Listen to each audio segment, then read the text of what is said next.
Saudações tricolores, sejam bem-vindos ao canal Máquina Tricolor.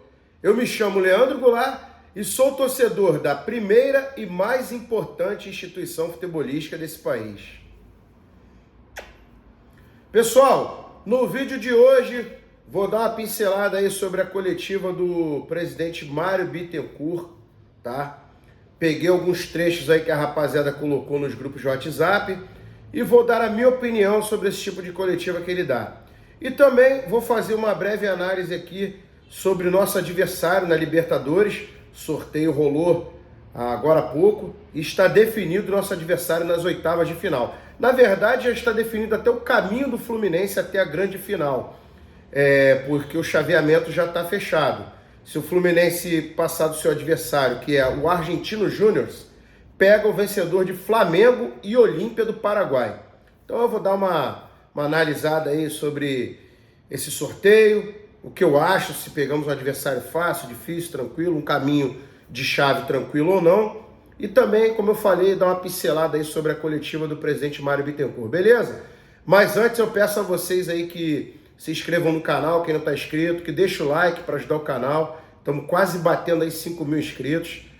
Compartilhe os vídeos aí do canal nos grupos de WhatsApp e manda ver nos comentários. Ajuda muito aí os comentários de vocês, não só para criar uma interação legal entre a gente, mas também para o canal crescer, beleza? Então, tá na hora, vamos fluminensear.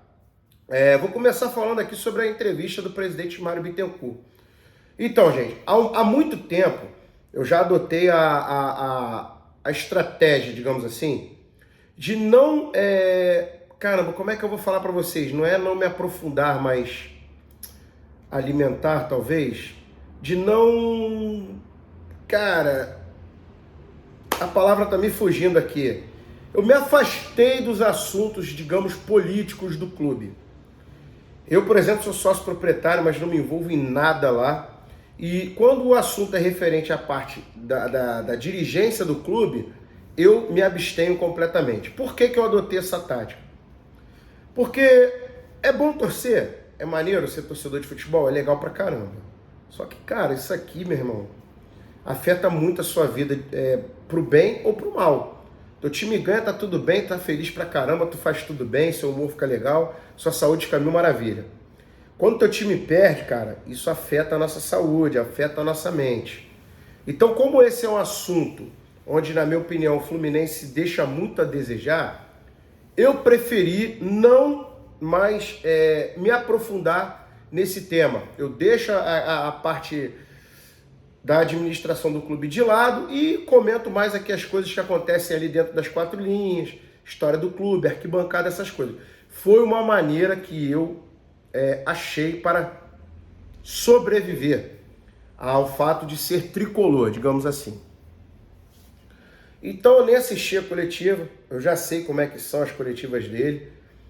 Então, para que eu não me aborreça mais ainda, como foi ontem, ao saber do anúncio de Fernando Diniz como técnico da seleção brasileira, e ele continuando como técnico do Fluminense, eu adotei a seguinte estratégia. Bom, se eu me aborreci uma vez, e se eu for ver a entrevista dele, eu vou me aborrecer 5 vezes mais, então eu prefiro me aborrecer uma vez só. Então eu assisti a coletiva dele, vi algumas coisas que o pessoal colocou no grupo, e vida que segue. Seja o que Deus quiser. Beleza? Então é isso. Foi a forma que eu encontrei de me aborrecer menos com o Fluminense. Então eu falo mais aqui da parte do futebol ali, das quatro linhas, da torcida, de contratação, de jogador, de história, essas coisas. Foi até bom falar isso com vocês, porque pode ter pessoas aí que assistem o canal que falam assim, ele não fala mais da parte da direção do clube porque ele, como é que o pessoal fala? Passa pano, porque ele é medroso. Enfim, vocês podem falar o que quiserem, mas não é, cara. Eu não tenho medo de ninguém, eu não passo pano pra ninguém.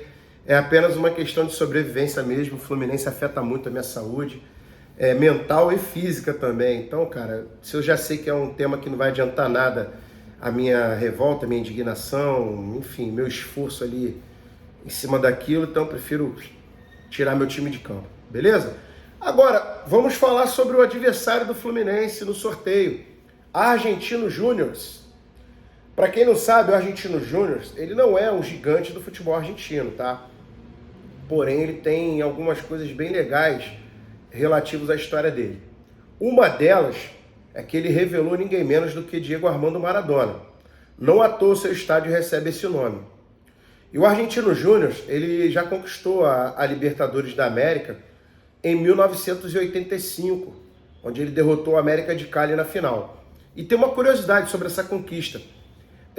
O Argentino Júnior, antigamente era assim, né? Era feita assim a Libertadores. Ele estava no mesmo grupo que o Fluminense.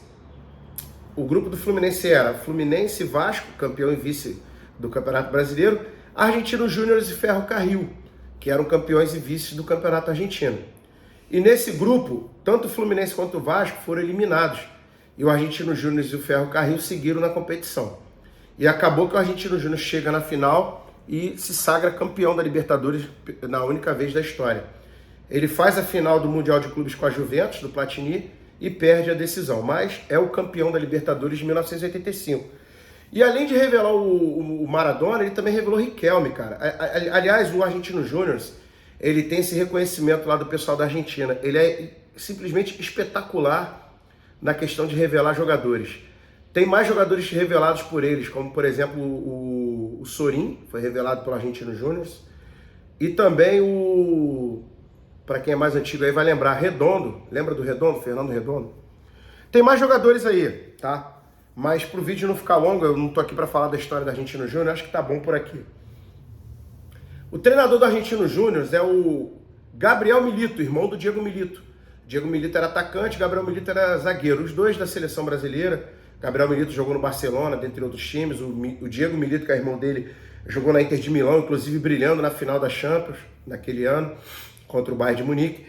E, cara, eu vou passar um dado para vocês aqui preocupante. Eu sei que vocês já estão preocupados com muita coisa envolvendo esse confronto, né? O momento atual do Fluminense, essa insatisfação com o trabalho do Fernando Diniz. Mas tem um fato que me preocupa.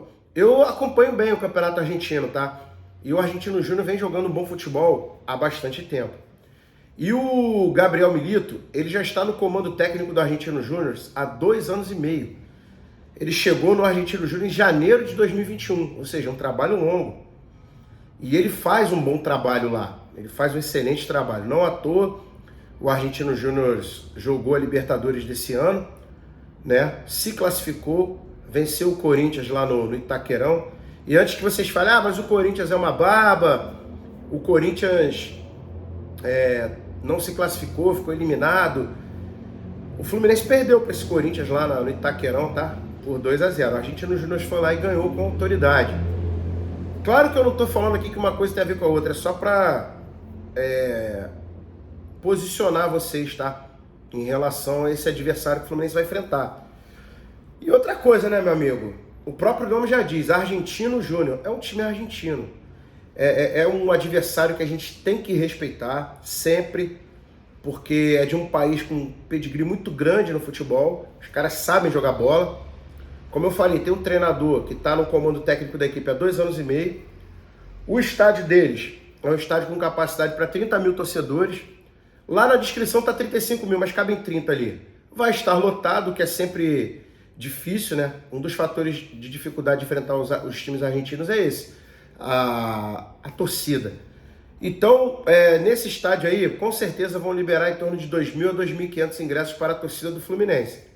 É uma viagem tranquila, tanto para o time fazer quanto para os torcedores. Dá 3 horas e 20 minutos, mais ou menos, 3 horas e 15 minutos na ida, 2 horas e 55 na volta. Pô, Leandro, por que essa diferença? Porque na ida você vai contra o vento, na volta você vem a favor. Perguntei isso já aos pilotos de avião. Por que há essa diferença? Então, o canal Máquina Tricolor também é cultura e conhecimento. Então, como eu falei, uma viagem tranquila, a galera já está alvoroçada aí na internet, nos grupos de WhatsApp, buscando preço de passagem, porém a data ainda não está definida. Pode ser no dia 1º, dia 1º, dia 2 ou dia 3, ou seja, terça, quarta ou quinta. Então, muitos torcedores do Fluminense, assim como eu, já estão aguardando aí a definição concreta da data para poder comprar passagem para partir lá para Buenos Aires. Se a gente passar, do outro lado do confronto tem Flamengo e Olímpia, ou seja, 2 adversários muito indesejados pela torcida do Fluminense, tá? Flamengo por ser um clássico, e clássico é sempre difícil. ainda mais que recentemente a gente foi eliminado por eles na Copa do Brasil. E o Olímpia por ser o carrasco do Fluminense, né? A gente foi eliminado pelo Olímpia na Libertadores de 2013 e ano passado fomos eliminados de forma patética na pré-Libertadores de 2022. Ou seja, a gente nem chegou a jogar Libertadores no ano passado por conta de uma eliminação patética pro Olímpia do Paraguai. Se passar, se eu não me engano, eu posso estar enganado, os outros 4 lá em cima são Internacional e River Plate e o Bolívar, e cara, agora eu não lembro quem é o outro time, acho que é Atlético Paranaense. Bolívar, Atlético Paranaense, Internacional e River Plate. Então assim, não tá fácil não, tá, meu amigo? A galera fez até uma pequena projeção aí nos grupos falando o seguinte: pô, se a gente passar do Argentino Júnior pode pegar o Flamengo, se passar do Flamengo pode pegar o River Plate para chegar até a final. E do outro lado, claro que a gente vai pegar pedreira também, pode vir um Galo, pode vir um Palmeiras, pode vir o Boca Júnior, Racing, enfim, só tem pedreira, irmão. Não tem moleza nessa Libertadores. Acho que a galera considera o Pereira o adversário mais fácil porque é um adversário que a gente nunca ouviu falar. Então, obviamente, naturalmente, a galera vai achar o Pereira um adversário fácil. Mais fácil, né? Digamos assim, ou talvez menos difícil. Pô, Leandro, e aí, sua expectativa para esse confronto? Cara, vou repetir o que eu falei no último vídeo. Hoje, na minha opinião, o Fluminense está eliminado da Libertadores, independente do adversário. Falei isso ontem e confirmo hoje mesmo, sabendo qual é o nosso adversário.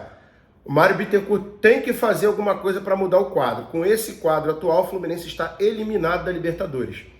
Após o anúncio do Fernando Diniz como técnico da seleção e o pessoal saber que ele já estava conversando com a CBF há um mês, diversos questionamentos foram levantados. Muita gente aí nos canais de YouTube através do chat, muita gente nos grupos de WhatsApp estavam relacionando isso ao fato do péssimo rendimento do Fluminense. Pô, será que é por isso que ele largou o Fluminense de mão, que o Fluminense está jogando nada? Será que os jogadores já sabiam disso e se sentiram traídos? Cara, começaram a levantar um monte de teorias. Eu não vou aqui me aprofundar sobre o porquê do Fluminense estar jogando mal. Só sei que o Fluminense está jogando mal. Tô vendo, sento ali na arquibancada, todo jogo tô vendo isso. É um sistema de jogo completamente ineficiente e eu percebo nos jogadores já um exaurimento por terem que praticar esse tipo de jogo. Eu estava até falando com os amigos mais cedo hoje o seguinte: no entendimento do Diniz, ele recua o time inteiro para o seu campo de defesa para começar a vir de toquinho, toquinho, toquinho até chegar aqui no ataque. Aí você vê um outro time jogando qualquer, onde o goleiro intercepta um cruzamento, com a mão ele faz um lançamento que a bola ultrapassa o meio de campo e o jogador dele já está na cara do gol.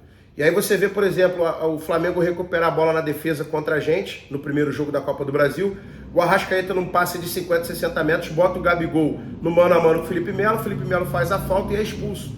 Ou seja, o que o Diniz entende de chegar do campo de defesa até o ataque, recuando todo o seu time, fazendo o time se cansar mais, se arriscar, perdendo uma bola ali, podendo tomar um gol, como já aconteceu trocentas vezes, contra o Vasco é um exemplo, outros times entendem que com um passe longo ou com uma reposição inteligente e longa do goleiro, o problema está resolvido.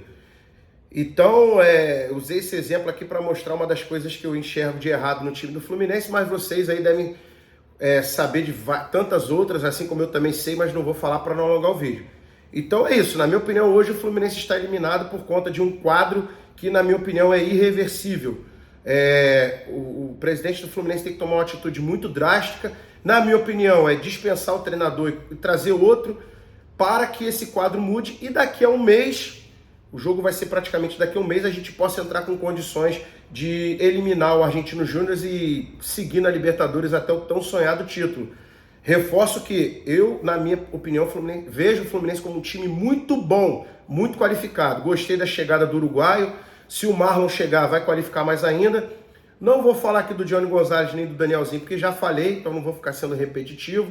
E com as peças que nós temos lá, acredito que o Fluminense consiga fazer uma grande Libertadores e possa conquistar o título. Desde que o presidente Mário Bittencourt entenda que uma mudança muito grande tem que ser feita para que o quadro seja revertido. Tá, beleza? Deixa aqui nos comentários o que vocês acharam, tá bom? Mais uma vez, saudações tricolores, fiquem todos com Deus e até o próximo vídeo.